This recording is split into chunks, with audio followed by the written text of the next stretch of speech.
SCORE Fairfield County's live webinar on pricing with a purpose. I'm Bob Hogan, the webinar coordinator and a business mentor here at SCORE Fairfield County. I'll be your moderator today, and I'll also be contributing as a co-panelist on the panel today. My two co-panelists today are Brian Jarvis and Herb Wexler. More about Brian and Herb in just a moment, but I want to give you some brief information on SCORE first. SCORE is a national organization with over 320 chapters across the country, and we have 11,000 volunteers. It was started in the mid-1960s as part of the Small Business Administration, and locally here at SCORE Fairfield County, we have over 100 volunteers with a wide range of industry, process, and subject matter expertise.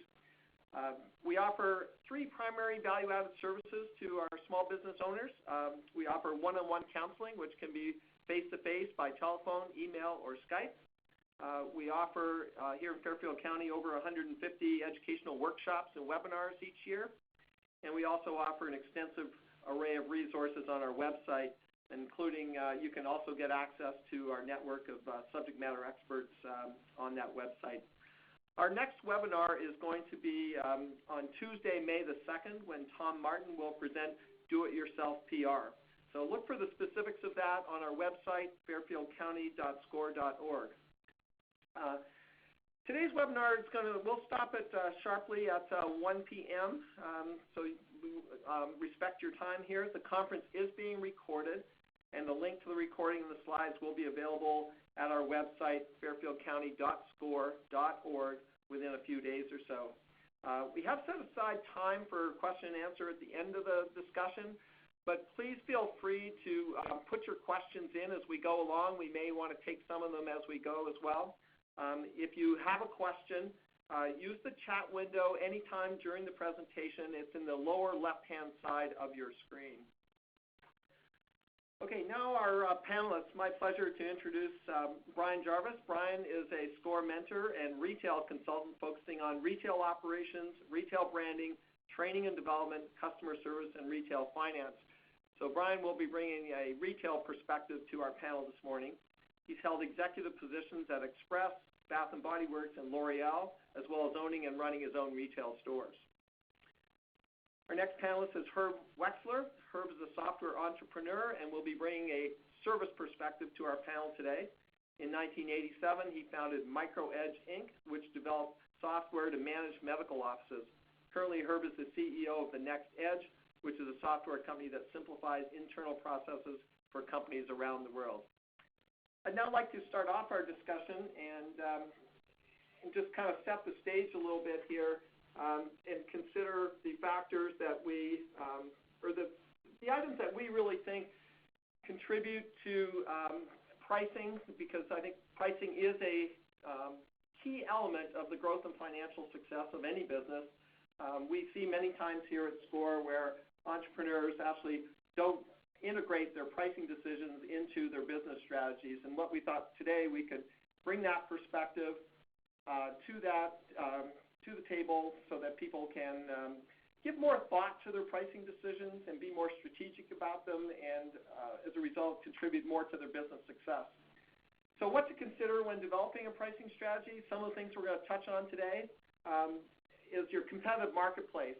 You really should be aware of your competitive marketplace out there, know what your competitors are doing, know what other prices are, what the range of things are. Have a good idea of the value you are delivering. And we're going to talk more about this today, which is very, very different from the cost of your service or your product, which is also important. I'm always surprised sometimes by how many businesses and entrepreneurs do not have a good grasp of their costs. And I think that's essential if you're going to understand your pricing strategies and your profit margins. Know what kind of desired margins that you need to run your business. You need sufficient margin to cover your overheads, to cover profit, and we'll talk more about that today. Many businesses have to sell a certain amount of revenue to break even. So it's important that you know what kind of volumes you need in your business and how you can use pricing to help achieve those. Use of discounts can be quite interesting, and I think there are different approaches. We'll talk about that from both the retail side and the service side. And lastly, you can actually use pricing to position your brand, and we're going to talk about how you can actually accomplish some of that on the marketing side with respect to how you price. So I'll now turn it over to Herb to talk a little bit about some of the pricing methods that entrepreneurs use. Well, thank you. Okay, I just want to talk about some of the simple things. And as Bob said, I'm concentrating more from the service side. Now, a lot of companies, when they're first starting out, they'll just look at a cost plus profit. It cost me $10 to do this. I'll sell it for $12. I'll make profit. It's the simplest pricing method, but it's not particularly appropriate. The same thing with market pricing, looking at what your competitors are selling their product for and being about the same price. Very easy to do, and if you've got so many other things to do as a startup, just matching your competitor's price is okay. The third item is looking at what customers are willing to pay, which also it's kind of an easy thing to do, but not really your target. The fourth item on this screen is what you're really trying to do. What's the benefit or the value you're giving to the customer? If you can save your customer $1,000, then charging $999 is a fair price. Whether it costs you $1 to do that or costs you $10,000 to do it, coming with a price very close to the value to the customer is really your target. Your customer does not care what your costs are. The customer doesn't care if you're making a profit or not. They want to know what value you're giving to them. So if you price to the value of the customer, that's the sweet spot. That's what you're trying to hit. Now, once you determine that, then you want to kind of back off and say, well, if I have to sell my product at $1,000 minus one, are my costs in line? Can I actually make a profit at that price? But that is really in any business. You're trying to give a benefit to the customer. Your pricing should be in line with that. Brian, do you have any thoughts there on that from a retail perspective, or do you want to cover that later? I think I'll cover that when it comes to the slide after this one. Okay. So the minimum price that you want to set for your product, and whether it's a product or a service, doesn't matter. You want to have it, you look at your cost, you look at your profit, and that could be your minimum price. And like I said in the previous slide, that's not your target price. That's not what you're trying to get your price to be, but that's the minimum that you can charge. And you want to make sure that you're looking at your full cost, not just the overhead of your rent and your salaries, but what's your variable costs. So every time you sell a product, how much raw materials does that product take in? So that's your variable costs. And you cannot forget, when it comes to your profits, that it's not just paying you as the owner of the company a living salary, but you also have to have some profits that are reserved for your research and development, because your product has to constantly be improved. You have to spend some money on marketing. You have to train your staff, depending on what your product is. So your profit has to cover all those things as well. So you can't just say, well, I want to earn X salary, so if I charge this, I'll be able to pay myself. It's got to be far more than that. And I think this, from my experience, this is quite important because, as I said at the opening, a lot of people do not have a good handle that I see on what their true costs are. And Herb's mentioned them all here: the fixed, the variable, the labor costs. And unless you know that, you really don't know how low you can go in your prices. So you can fall into that trap of saying everybody else is charging X, I'm going to charge around X. And I've seen people that we've counseled here come in, and all of a sudden they're losing money, and the reason why is that they don't have a good handle on what this minimum pricing level is. And I think that as Herb said, this also applies to retail as well, but I think Brian's going to cover that a little bit now. So on retail or any kind of production, it's important to understand what your true cost of goods are. And we're talking essentially just about raw materials and labor. So if you're making a sweater, your real cost of goods are the amount of wool you put into that sweater, how much the factory charges you to make that sweater, and then your shipping cost. That becomes your cost of goods, and it's all material and labor. What's a separate item when you're doing a retail or a product cost of goods is your rent, overhead, shipping costs are not part of your cost of goods. And then depending what industry you're in, how you price from your real cost of goods is important. So if you make something for, well, let's not say if you're buying something from a manufacturer for $50, some retailers mark it up X amounts. I think the norm is Keystone, which means you double the price. I'll go down to the next one. So it's important to understand how pricing goes from cost to wholesale to retail. So if it costs you $10 to make an item, then in many cases, the manufacturer will then sell that at probably a 40% margin to retail. So the $10 original cost will become $14 as a wholesale price, and then the retailer will mark it up $28. So that's how, on a real basic product, you figure out what to charge for an item. The other thing that a lot of people get caught up in was what's my gross margin percent. So, you want to make a 50% margin or a 100% margin. That becomes important to people, but it's really sometimes can be misleading because if you sell 2 items a month, at a 100% margin, it may not be as good as selling 100 items a month at a much lower margin, but your gross margin dollars increase. So a good example of that is if I, in one transaction, if I sell, in a day these 2 items and I make $40 on the 2 items, but I can sell 50 of them and only make $1, the amount of money that I put in my pocket in a day or a month or a time period is much more, but my percent is lower. And every retailer, every manufacturer, that's something that you have to be very aware of as you set up your pricing.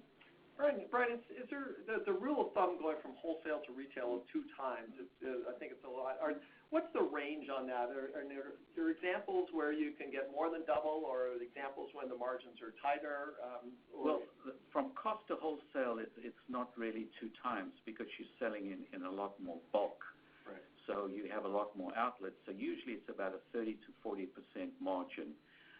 But it also depends what the market will bear. So if you can make a sweater for $10 and sell it to a retailer for $20 and the retailer sells it for $40, good luck to you.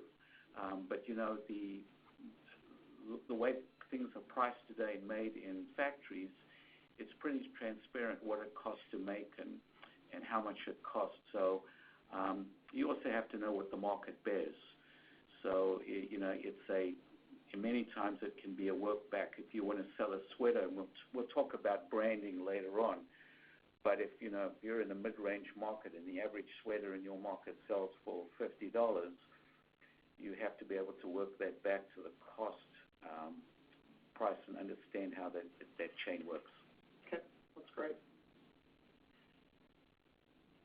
Let's talk a little bit more about setting price based on the value of your product or services. And my own background is from the service side as well in the consulting business, where services are often priced based on the time spent on an hourly rate or a daily rate plus a margin or a markup. But I think in a lot of cases, as Brian talked about, there's also a margin added to products. But I think what the message we really like to leave the group with is often there can be no relationship between the cost of something, and this is particularly true that I've seen in the service sector, to the value delivered. And so it's really important that you know the value of your product or service and price accordingly to that. And I'll give you an example, and I think it's a relevant one with a lot of the automation going on, where I think even in the service sector, often you can automate doing certain tasks, analysis and things like that, and you can invest in software or applications that will really cut down the amount of time that something takes.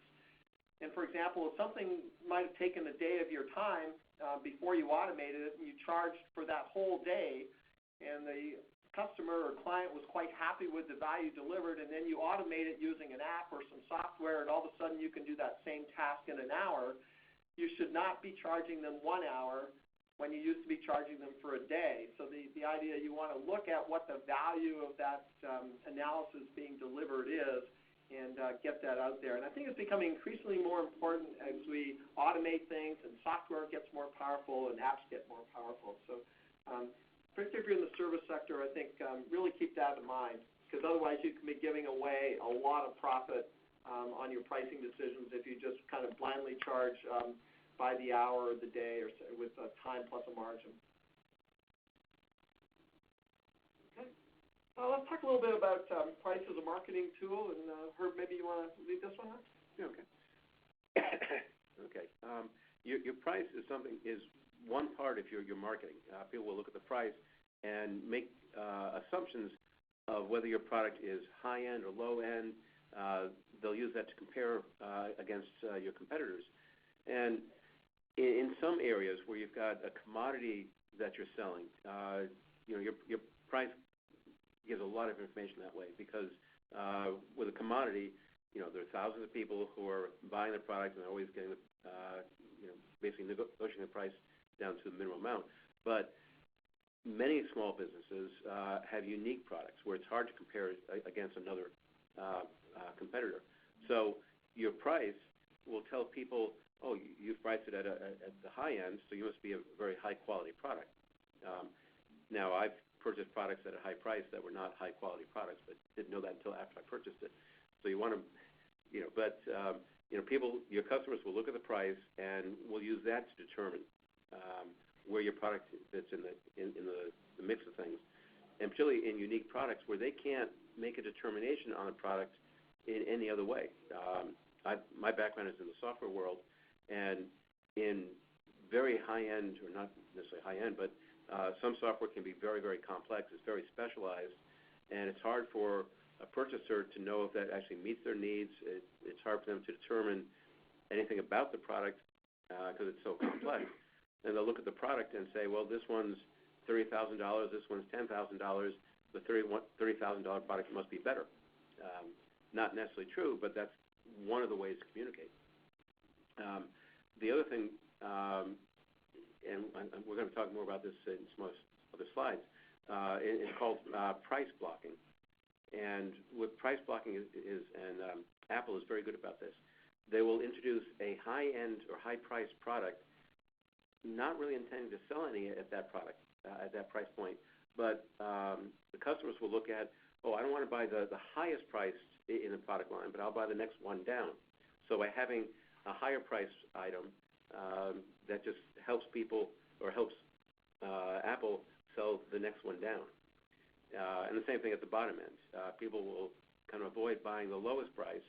So Apple will have a very cheap computer, once again, not intending to sell any, but to block the pricing so people will, the customers will actually buy the next one up.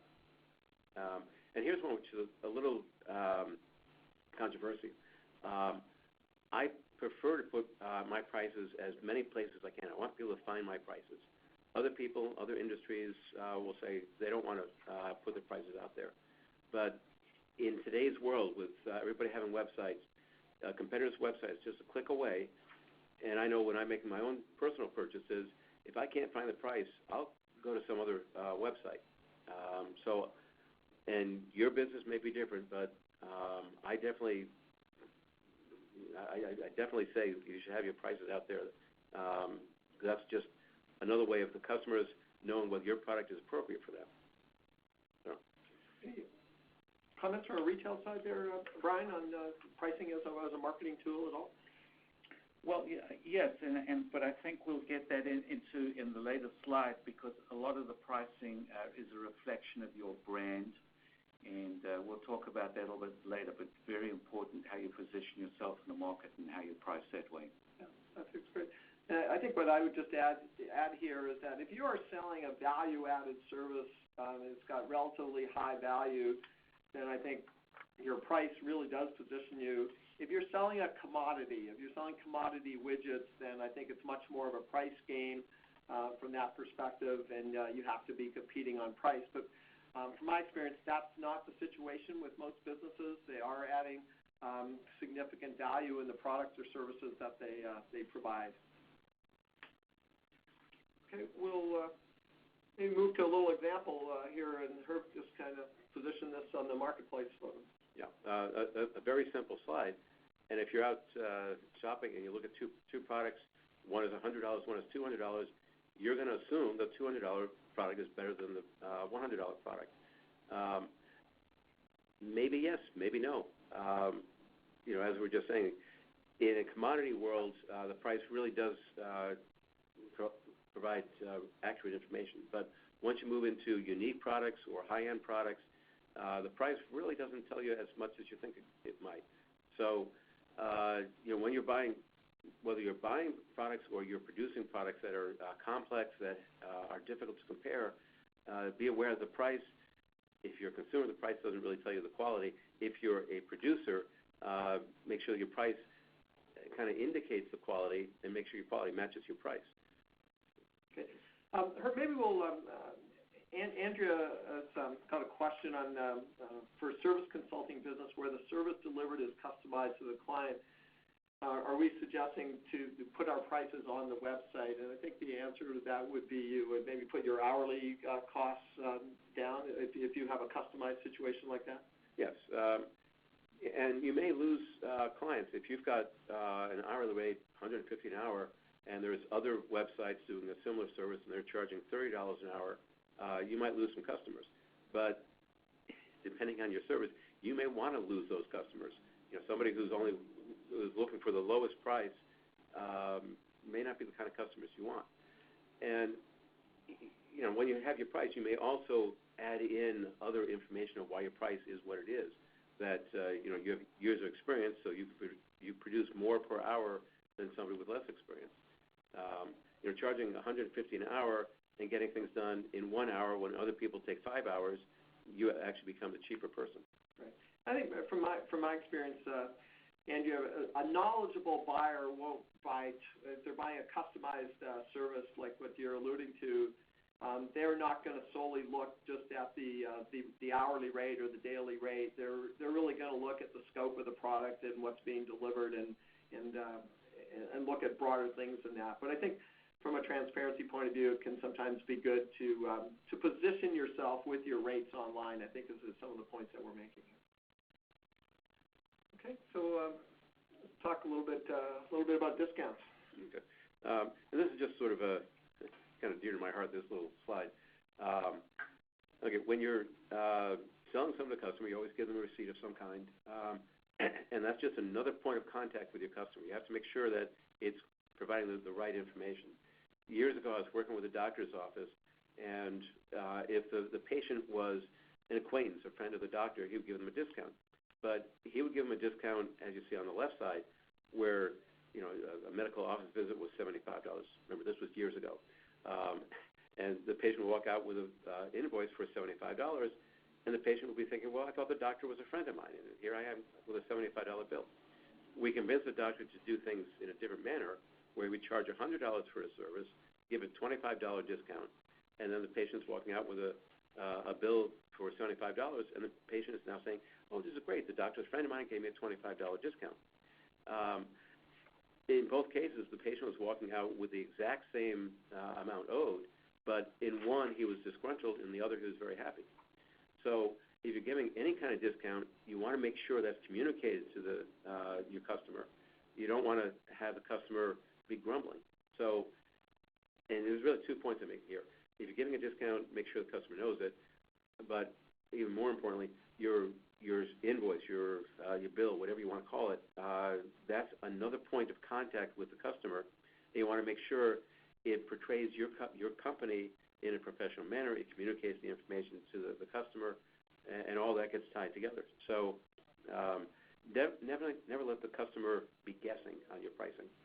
Yeah, and I think that I would offer the same comments from my consulting background. If you're going to invest more time in doing a project for a client and you're not going to charge them for all that time, I think you're certainly better off disclosing what the full charge would be. For example, it's a $5,000 project. It took that much time, and however, you're going to make an investment in the relationship because you might think you're going to get additional work or something like that. You'll show the discount. I'll use the example of $1,000.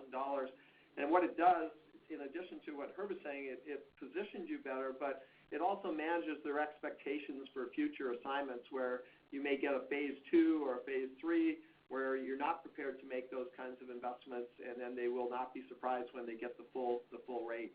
And I think it's about managing expectations when it comes to discounts. Okay, let's talk a little bit about bundling here. Okay. Okay, bundling is taking two products and selling both under one price. A good example of this is Microsoft with their Office. It used to be they sold Microsoft Word as one product and Microsoft Excel as another product and the other components as well. And then they started bundling. So you pay one price and you get both Microsoft and Excel. And it worked very well because people, well, the total price of Microsoft and Excel together was less than buying each one independently. And people would say, well, I'll pay a little extra to get Microsoft Excel. I know I need Word. I'm not sure I need Excel, but it's only a little bit more, so let me buy it and see how it works for me. So people got a chance to, get exposure to the other products. And in many cases, bundling can work well. The area where you want to make sure you've got it under control is that you don't let one product subsidize another product without you knowing that. It's fine if product A subsidizes product B, but if you're not tracking that, you can actually wind up where you're actually giving away product B. So you're saying, okay, I'm selling a bundle of product A and product B together for X price, and I'm really giving you an extra $10 bill because I didn't price it properly. So you want to make sure that even if you're doing a bundle price, internally you're still managing it as if they were being sold as separate prices. Otherwise, you wind up you could be taking product B and selling it, or giving it away with a steep discount. Right. I think strategically, you want to have a reason, a business reason to bundle. In the example that Herb used, it was Microsoft wanting to expose one of their other products to the marketplace, which is often a good thing to do, rather than try and sell it on its own. But just bundling for the sake of bundling tends not to work very well because it can reduce your profitability. But if you've got a strategic business purpose on why you're bundling, and I think make sure you know that, but I will reiterate what Herb is saying. Even if you're bundling, make sure you know what the profit margins are on each of those two products. And maybe Brian's going to comment a little bit here now from a retail perspective as well, where I think some of the considerations are similar but unique. Yeah, when you're selling a commodity, whether it's on a retail floor or you're selling wholesale, in many cases you get one shot at the customer, and it especially works on like products. So if I have a customer walking into a store and they go to a table of sweaters and they see a table that says, well, it's usually on lesser price items, so let's say T-shirts. A T-shirt may sell for $20, and it says $20, but next to a sign is saying, buy two for $30. What you're doing then is encouraging the customer to increase the amount of money they spend when you have them in the store. What it does is it increases your gross margin dollars, but decreases your margin percent. And again, this is the same story about getting too hung up on margin percent as getting hung up on gross margin dollars. So if I can persuade a customer to buy two items instead of one, and instead of making $10 on the sale, I'm making $15, then I'm ahead of the game. That also increases your average dollar sale. And again, if you can get customers on an average to come into the store and spend more money than they intended to, then your profit increases. Important to to know that this is different from discounting. Discounting is if someone comes in and you say, I'm going to give you 10% off the T-shirt, you're losing, not only you're losing an average dollar sale, you're losing gross margin dollars, and you're training the customer to wait for discounting, for a discount. So especially in today's market, discounting is, I like to say, is the road to ruin. Is there a right time and a right place, Brian, for discounting in the retail business? Yeah, retailers everybody makes mistakes. You never get the right amount, and so at the end of the season you do discounts. And when we talk about branding, there are some retailers that plan discounting as a way to bring people into the store. You'll see less and less of it because it's akin to taking drugs. You need more and more to satisfy your need.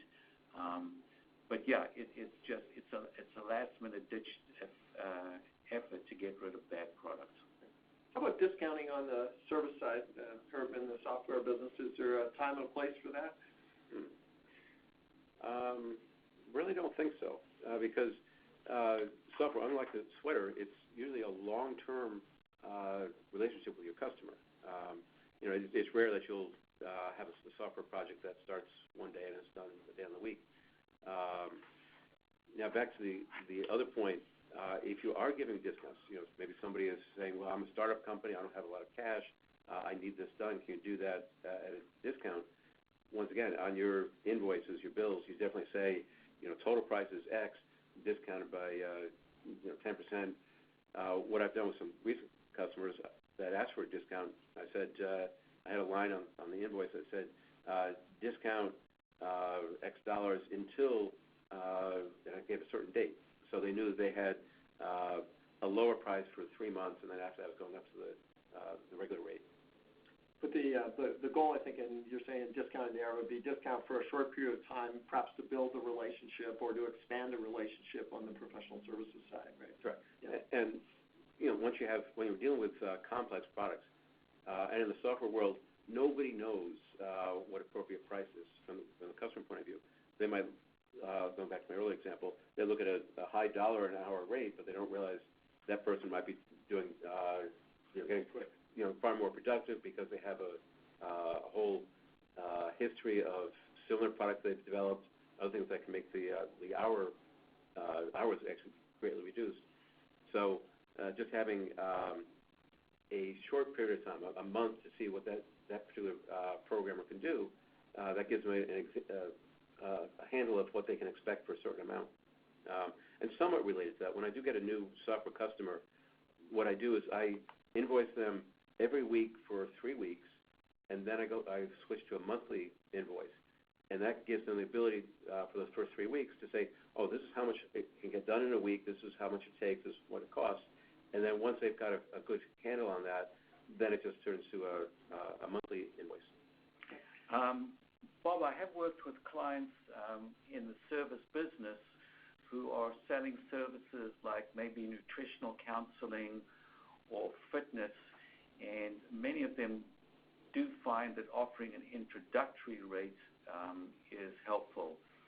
So if you're a personal trainer and you're charging $40 an hour, you may want to charge $30 for the first time to bring people in, show them what you can do, and it's almost a sampling, but with a clear indication that it's your first time introductory rate.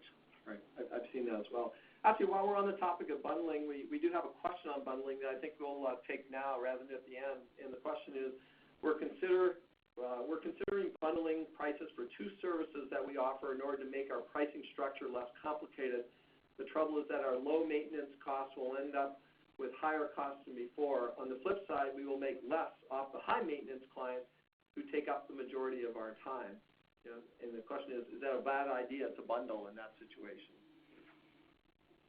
Sounds to me like you just have to do the math and see which, at the end, which one you make more profit on when it's all said and done. It's a mathematical question. Questions from a service side? Well, I'm thinking, I think I was in a similar situation back in the 90s when computers were less common. I was running a software company, and a lot of our clients wanted to buy hardware from us as well as software because they didn't want to be in a situation where the hardware company is saying it's a software problem, the software company is saying it's a hardware problem. But software and hardware are two very different industries, two different businesses. And it was very difficult for us to keep track of where are we making our profits, because the hardware had a lot more maintenance. Someone would call up and say, my computer's not working, so we'd have to have a technician run out to that office and find out they had just unplugged it. But that was a huge cost to us that we couldn't bill for, because usually there was a 90-day warranty on the hardware, so there's no profit to us after we sold the hardware. And very difficult to manage that at the same time as we're doing the software, which is back to my earlier point where I was saying if you bundled, make sure that you're not having one product subsidize another.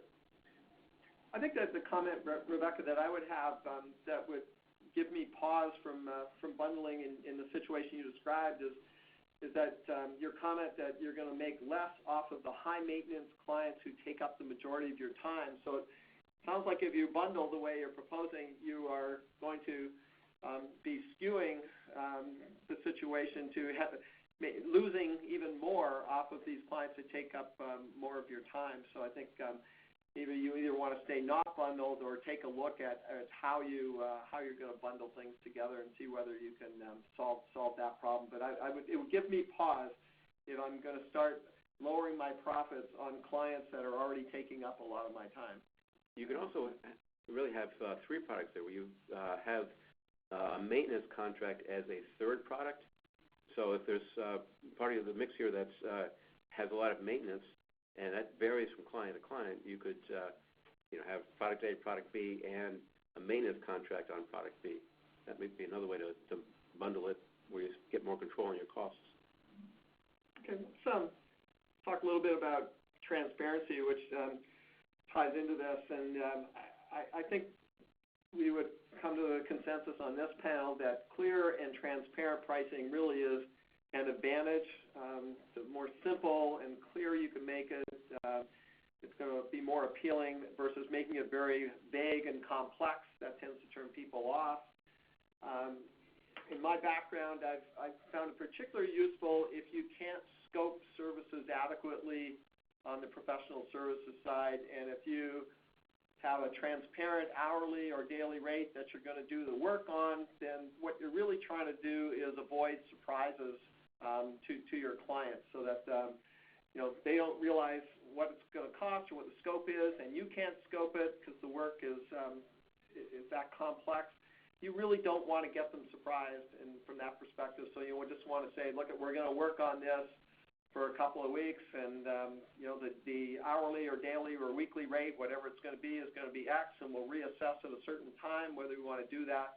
But I think it's really key to have transparency when you have ongoing client relationships where the client knows how the pricing works, they feel it's fair to both sides, and most of all, you want to avoid pricing surprises. But I think transparency, I think, is good across all businesses. I can't think of I'm looking at my panelists here. I can't think of one situation where it's not an advantage to be as transparent as you can, particularly in this day and age of the internet, where, as Herb alluded earlier, where you can, people don't like it or don't understand the pricing, they can just click to another website or go to another store or whatever it is. So I think we would encourage you to do that. So if you're looking at your pricing right now and it's not, it's too complex or it's overly overly complicated, then I think it's time to really take a look at that and say, how can we simplify it and really make it so clients can understand it.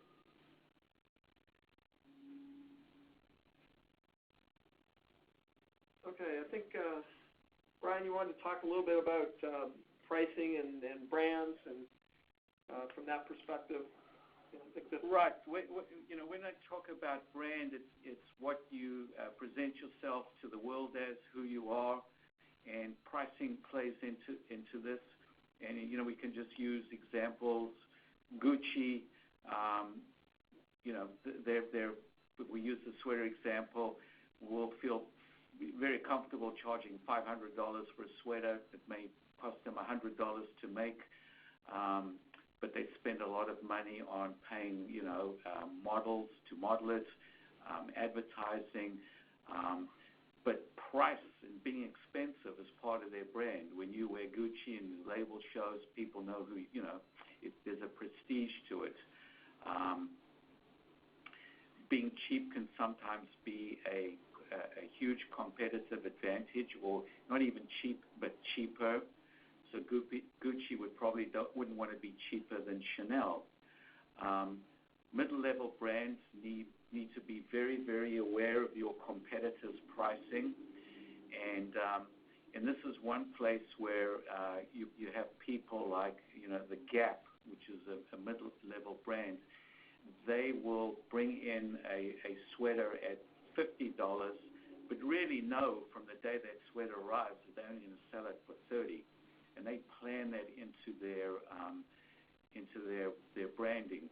And then you'll walk by the store and you'll see a big sign saying, all sweaters 40% off, and they may sell a few at regular price, but they plan to sell the bulk of their merchandise at a discount or bundled price.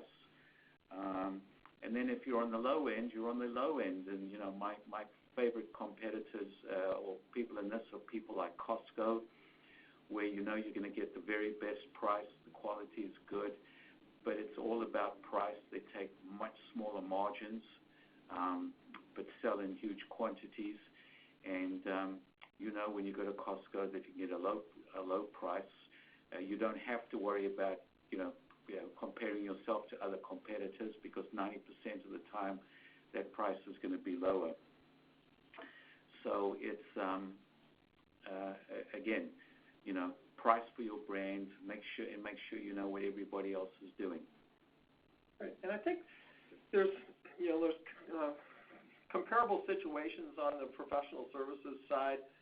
And, in the consulting business, there are premium consulting firms out there, general management consulting firms, like a McKinsey or like a Bain. They do not sell on price. They sell on high quality. They sell on their brand. And as a result, they can command premium pricing for that. Whereas if you are a small one-person consulting firm, you're going to have to be much more aware of where you fit in the pricing thing, and you're not going to be able to charge the kind of prices that a global firm could charge. And then the same would go true whether it's accounting firms or law firms or whatnot. It is not an advantage to be the cheapest person on the block, because people often associate that with being the lowest quality. So I think, again, it's all about positioning yourself in the marketplace and making sure that your prices are consistent with where you want to price yourself in the marketplace. So just maybe a few comments here to wind up, and then we'll open it up for further questions here. And again, maybe before I do wrap up, reminder that if you do have some questions, and even if it's on specific topics we didn't cover today, please use the chat box, and we'll get to your questions, plus some of the ones that we haven't gotten to yet. But I think in summary today, pricing is really a balance. It's a strategic decision, and if you're pricing way too high, you're likely not going to have sufficient sales or revenue growth.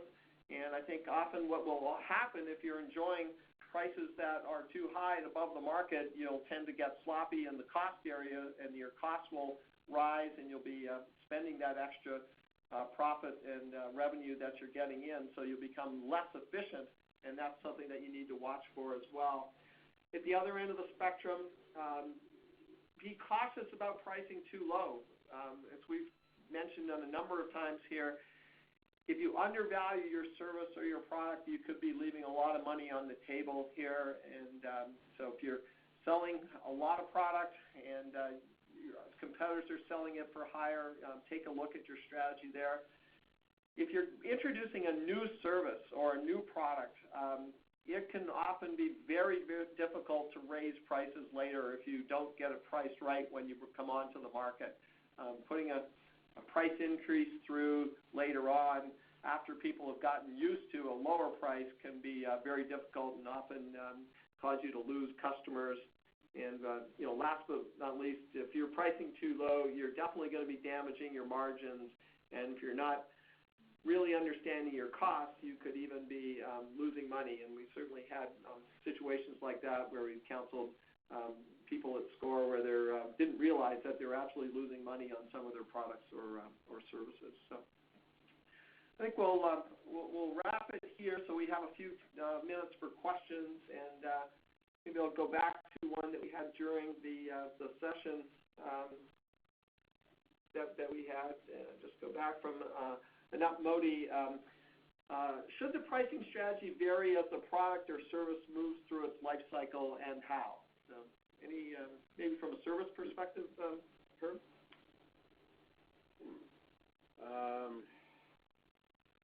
Well, okay. I guess I'm thinking some of the products I've been associated with. We started at a very low price because we were unknown in the industry, and we sold a few products there. And then once we had references, we raised our prices to be more in line with the competitors because people could say, "Oh yeah, so and so is using the software, and it's the same price as the other one, so let's give it a try." And then I suppose at the tail end of the life cycle, where the costs are already covered, whether it's a software product where people have already paid the programmers for the work that they did, and now you're just selling a CD for a 50-cent CD for $10,000, you can lower your costs, lower your price. But back to what other people said, it's got to be targeted to the value. So even if your costs go way down at the end of the life cycle, you should still price it according to the value that's given to the customer.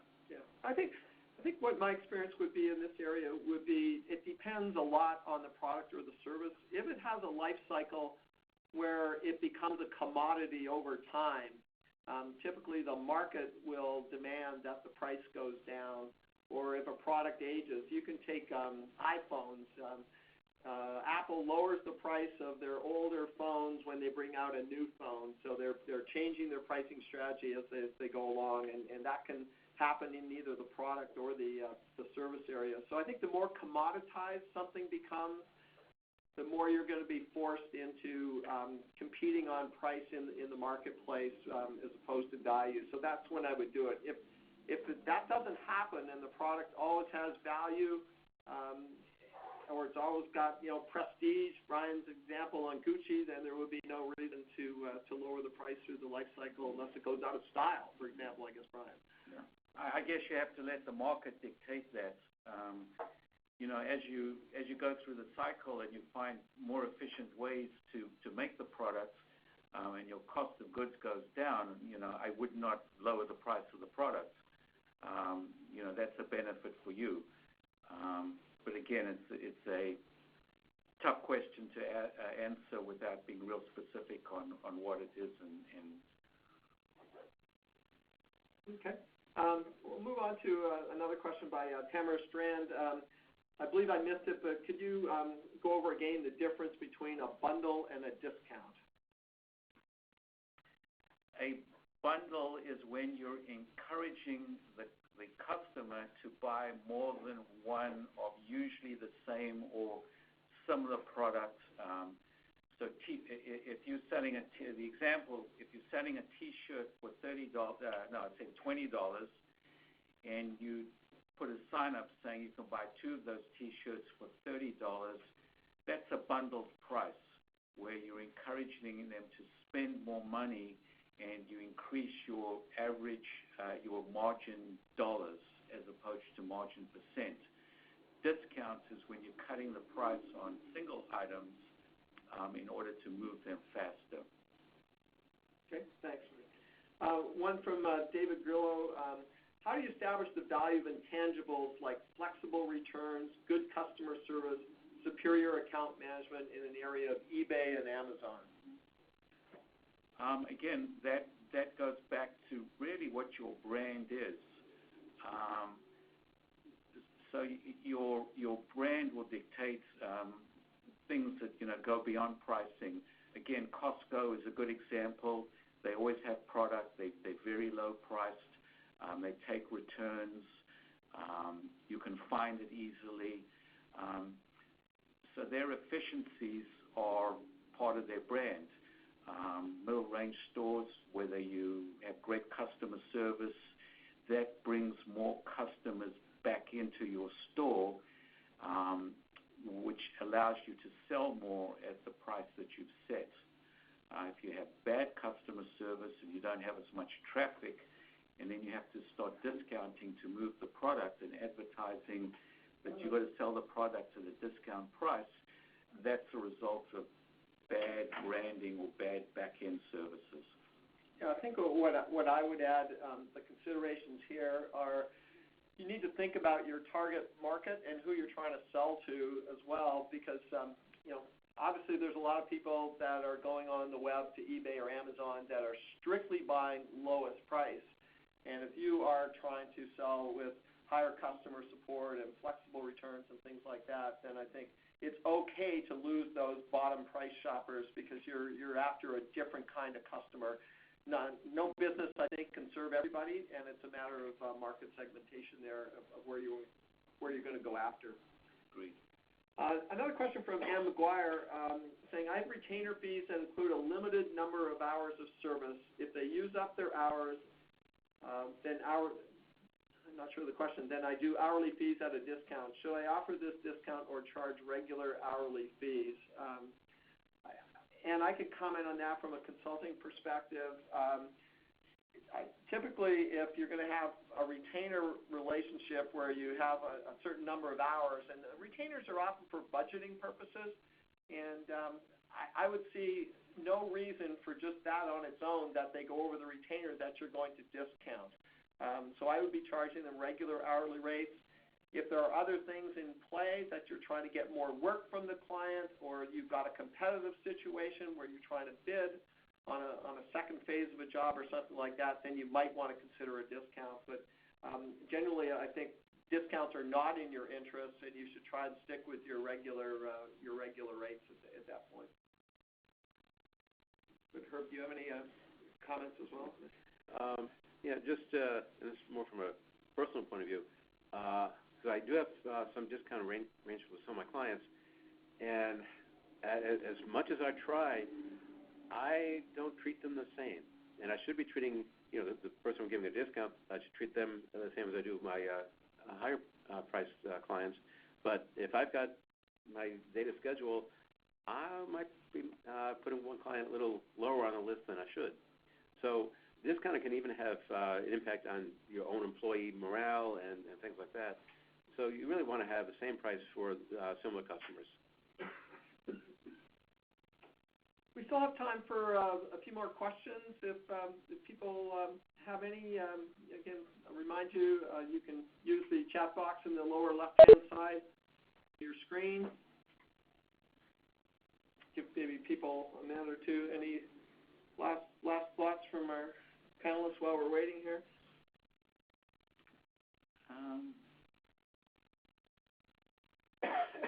No, I think it's important to understand pricing in the whole context of your brand and what you do. It can be complicated, but start with the basics. Start what it actually costs you to produce something, and then add up. Start to add in all the other intangibles as you figure out what's the best way to do. Just a tip that I remember from the old days: if you going to price something at $26, you can go to 27 or 28 because in the customer's mind there's no difference. So don't be too literal when you're making the margins. 21 and 22 are basically the same price. And if you're selling thousands of an item and you can make 50 cents or $1 more, you should do it. And also, because one of the big points we made was that you want to be pricing according to the value of the customer. And I've seen a lot of startups and small companies trying to get to the lowest possible price, but it's a disservice to your customers if you go out of business. So you want to make sure you've got an adequate price for you to remain in business, and not to be stressing about money all the time. You should be concentrating on producing your product and servicing the customers. So, don't price it too low. You don't want to be right on the edge. Great. Well, it looks like we don't have any more questions right now, so I think I'd like to thank our co-panelists, Brian and Herb. Thank you at this point in time. And on behalf of SCORE, I'd like to thank all of you for attending today's live webinar. And just to reiterate, the session was recorded, and the slide materials and the recording will be on our website. You can see it there on the screen, scorefairfieldcounty.org. It will be posted within the next day or two, so I'd like to remind you of that. Also, you will receive a feedback questionnaire by email right after today's session. I'd like to encourage you to complete that for us. It really helps us with future workshops and webinars. And so our next session is going to be on May the 2nd, again with Tom Martin presenting Do-It-Yourself PR. So again, thanks everyone, Brian, Herb, for your attention today. Have a good day, everyone. Thank you.